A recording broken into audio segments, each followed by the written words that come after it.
Pois muito bem, né? Eu voltei aqui, tive que gravar um vídeo correndo aqui no fim de semana para falar sobre essa sexta-feira, né? Essa sexta-feira, dia 5. Deixa eu ver aqui se foi dia 5 mesmo. Dia 5 de junho de 2026, onde a gente teve um dos dias mais vermelhos aí da história da Bolsa Americana, né? E a gente teve muito movimento na parte de inteligência artificial, então eu vim trazer aí um pouco a minha visão sobre esse assunto. O pessoal sempre me pergunta, não sei se eu vou lançar público ainda o vídeo no YouTube ou se vai ser só para o pessoal da mentoria, mas eu tinha que falar aqui para vocês sobre esse dia aqui, porque foi catastrófico, né? Vocês podem ver aí as quedas, aí Nvidia, Google, Amazon, Broadcom, todo mundo caiu, tá? E eu queria analisar com vocês aí se esse é o começo aí do fim dessa bolha aí que a gente está vivendo, bolha financeira, né? Que a gente está vivendo em torno das IAs, né? Primeira coisa que eu queria deixar claro para você aí, se eu lançar esse vídeo público, o pessoal da mentoria já sabe a minha opinião sobre a IA, é que nada disso aqui que eu tô falando para você é algo tentando denegrir a utilização da IA, tá? A IA como tecnologia ela veio para ficar, ela não vai para lugar nenhum. Se você é um dev que não aceitou isso ainda, sinto muito te trazer as más notícias, mas ela é uma tecnologia que não vai para lugar nenhum. Se você não está usando no teu dia a dia ainda, você já está atrasado. Tá? Eu uso diariamente, meu rendimento, meu GitHub, software que eu consigo criar agora com IA foi 10x aí, um aumento de 10x fácil, fácil, fácil. Então é uma tecnologia que vai ficar para sempre aí com a gente, não tem mais como fugir. O que eu estou falando aqui, quando eu digo sobre bolha de IA, eu estou falando sobre a bolha financeira, movimento financeiro que se criou em volta da tecnologia da inteligência artificial, tá? Então, não é nada em relação à tecnologia em si, tá? A tecnologia em si ela veio para ficar. Dito isso, a gente teve aqui uma queda enorme, tá? O S&P caiu aí 2%, o Nasdaq caiu 4%. Eu peguei um pouco depois ali os gráficos, então acabou caindo um pouco mais. Isso num dia é muito, né? O Nasdaq e o S&P registraram a pior sessão do ano. O Nasdaq, né, na verdade, foi a pior sessão da história dele, do índice. O S&P, o Russell, os Small Caps, foi a pior sessão desde o tarifaço do Trump. Então, desde 2025, abril de 2025, quando o Trump fez aquele tarifaço recíproco contra 500 países, teve uma queda enorme no S&P e em vários outros índices maiores ali da Bolsa Americana. Então, foi a pior queda desde essa data. E aí a gente teve um dos dias, então, como resultado, um dos dias mais vermelhos da história do mercado de ações dos Estados Unidos. Tá? E eu queria debater aqui um pouco com vocês o que causou isso, por que foi agora e o que a gente está culminando aí em alguns eventos, o que está causando essa queda tão brusca de um dia para o outro. Porque as pessoas começam a se perguntar o porquê, né? Por que isso está acontecendo agora? O que desencadeou esses eventos? Será que é porque o valor das ações está totalmente fora dos fundamentos num nível de desde 1929, quando a gente teve a Grande Depressão? Será que a gente já passou um movimento tão parecido contra a bolha.com que a gente teve em 2000? Será que é porque o Papa está falando sobre a IA e está alertando sobre riscos, está alertando sobre o que você tem que fazer? A gente tem que desarmar a IA, está advogando a favor da regulamentação com a IA junto com a Anthropic? Será que foi esse movimento? Queria analisar com você aqui. Eu peguei uma empresa aqui nesse movimento que caiu 14%, foi a Micron. A Micron é uma empresa de tecnologia, ela caiu 14% nesse único dia, né, nesses últimos dias aí, mas ela caiu a maior parte num dia só. Só que se você olhar a Micron, a subida dela, né, ela tem sido meteórica, né, nos últimos períodos aí, desde abril ela teve uma subida meteórica. Então você pode virar para mim e falar, Kaique, mas uma queda, né, uma correção ali que o pessoal chama, é normal, né? E eu concordo, uma correção às vezes numa subida meteórica é normal, só que o que chamou muito a atenção nessa queda de sexta-feira e dessa última semana foi a velocidade em que ocorreu a queda, né? O quão rápido que as ações caem diz muito sobre a temperatura em que o mercado está, né? Qual que é o feeling que os investidores estão. E aí, na minha opinião, essa velocidade indica que os investidores estão prontos para fazer uma coisa só: abandonar o navio.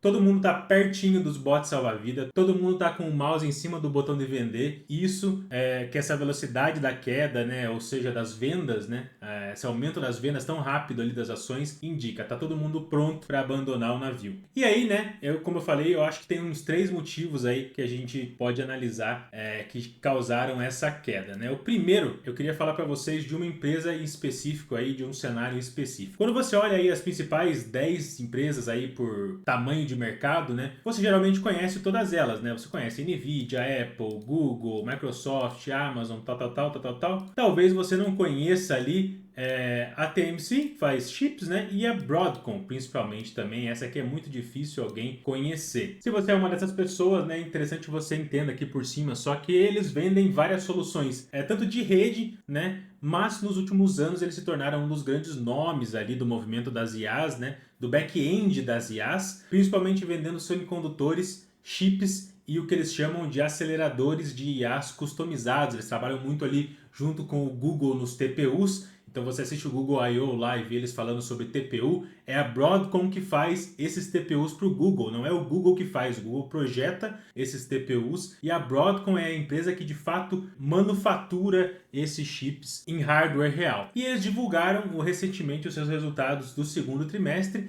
e foi um evento bem estranho, tá? Primeiro que durante o evento, o CEO deles começou lendo a apresentação do ano passado. Então ele falou vários números ótimos, estava todo mundo feliz. De repente ele falou, não, peraí, tô lendo errado aqui, deixa eu começar de novo. Né? Foi bem estranho, mas o resultado deles foi muito ruim, o que causou, num dia só, a perda de quase 300 bilhões em valor de mercado devido a esses resultados decepcionantes. E aí, você vai se perguntar, pô, os resultados foram tão ruins assim, né?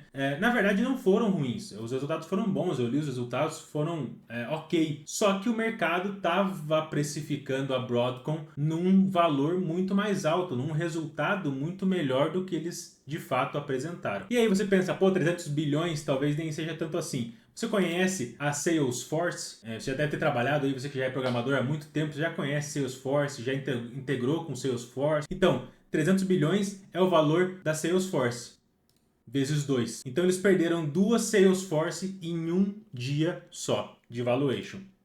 Então, como eu falei, o resultado foi bom, só que, né, isso assustou tudo, o resultado não era o que o pessoal estava esperando e isso assustou todo mundo e fez com que houvesse essa venda desenfreada das ações da empresa. Essa queda da Broadcom de 300 bilhões em um dia foi a quarta maior queda de uma empresa em um único dia na história da Bolsa Americana. Então, assim, não é algo tranquilo, não é algo que acontece num dia normal. E isso causou, né, que os investidores no mundo inteiro começassem a reavaliar, né, o quão animado eles estão em relação a essa coisa toda de IA. Né? Além disso, né, outras notícias têm aparecido aqui e ali, causando cada vez mais desconforto. Por exemplo, o Financial Times publicou aqui o How Much Value is AI Really Creating? Esse artigo aqui eles trouxeram, né, quanto valor a IA realmente está criando. E eles fizeram, por exemplo, essa análise aqui de números de aplicativos lançados desde o início do ano aqui, desde 2025. Os assistentes de código com IA começaram a ficar mais populares, né? Cloud Code, ChatGPT, Cursor, Copilot. O número de lançamentos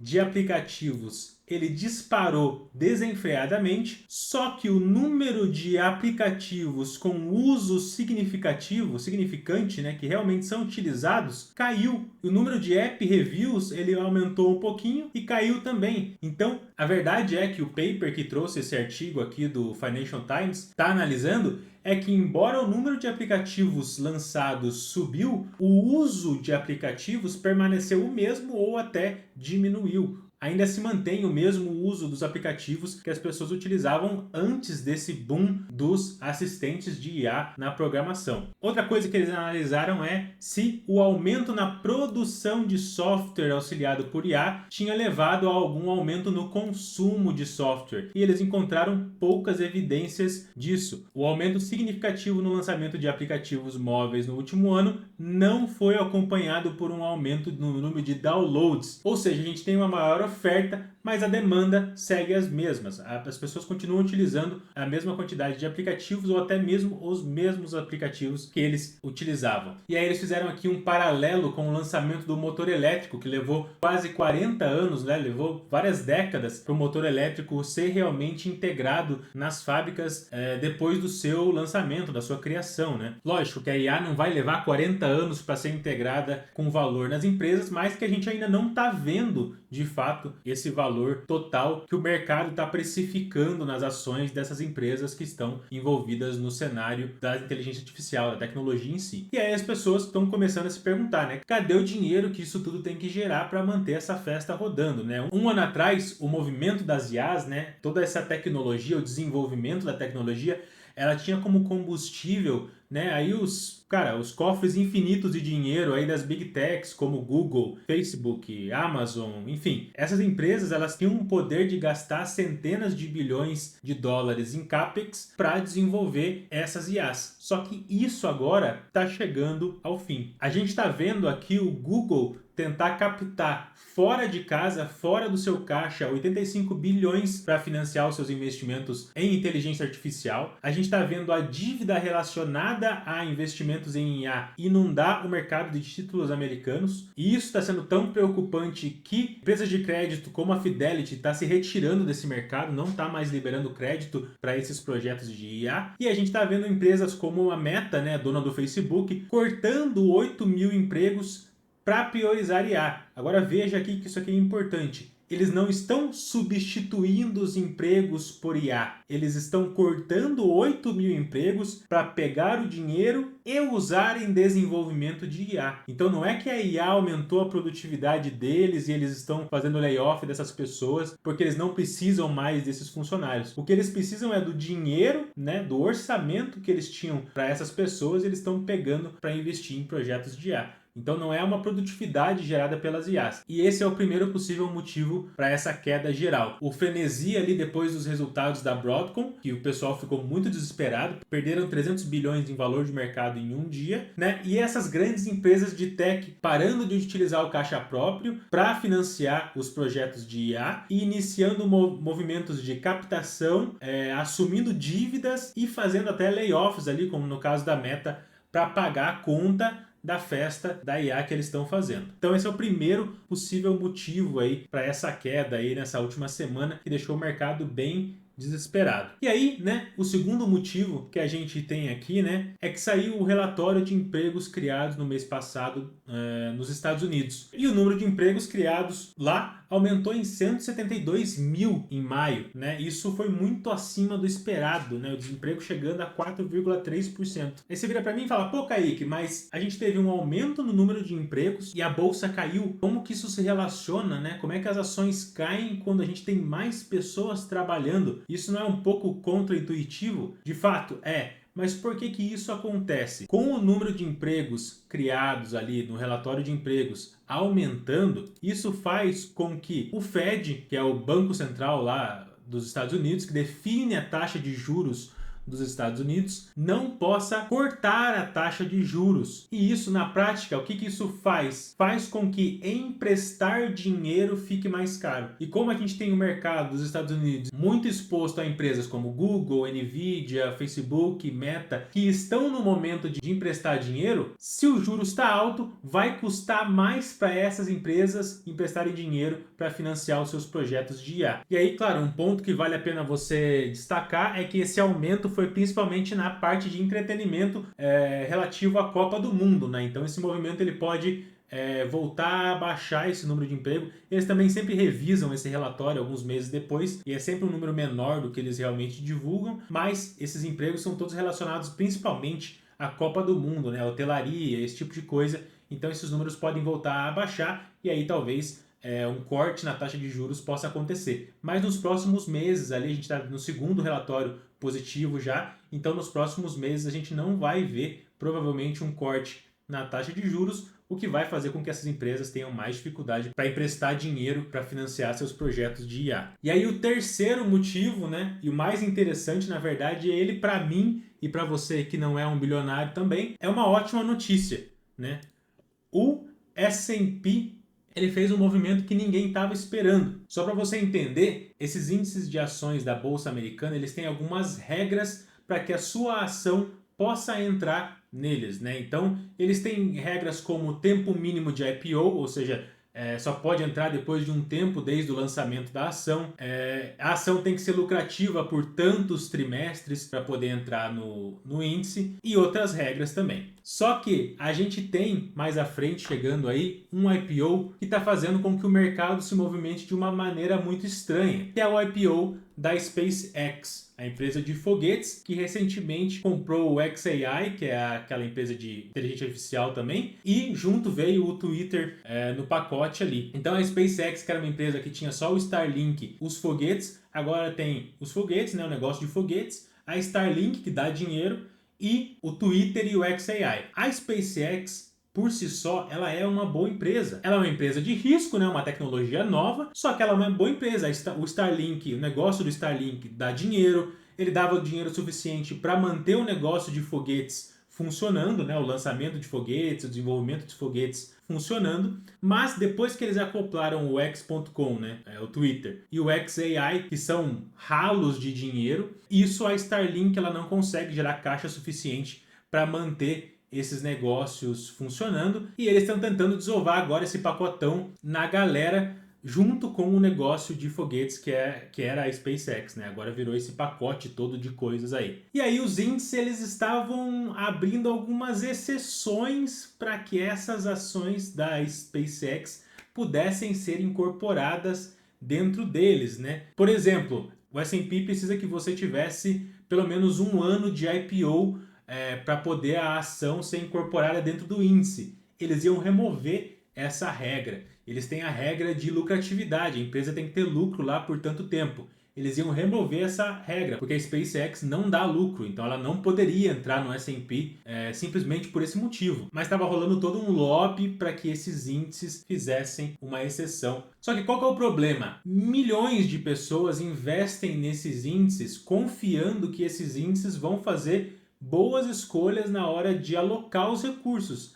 As pessoas não querem tomar uma decisão, elas querem comprar uma cesta de ações para ter um portfólio diversificado e, em troca, né, elas confiam que os administradores desses índices vão fazer boas decisões na hora de alocar o dinheiro que está ali disposto, né, por essas pessoas para esses administradores. E quando essas exceções para que a SpaceX fosse listada começaram a ser tomadas, isso gerou uma revolta nas pessoas que investem nesses índices. Por quê? Pensa, você coloca todo o seu dinheiro no S&P para que ele seja investido em empresas boas e de repente vem uma baita empresa com valuation gigantesco para ir uma boa parte do seu dinheiro, sendo que essa empresa não dá lucro, acabou de fazer IPO, não está com os fundamentos bem consolidados. Essas pessoas começaram a ficar revoltadas. E aí o que ninguém imaginava aconteceu, uma coisa que eu pessoalmente não tinha esperança nenhuma que fosse acontecer. O S&P rejeitou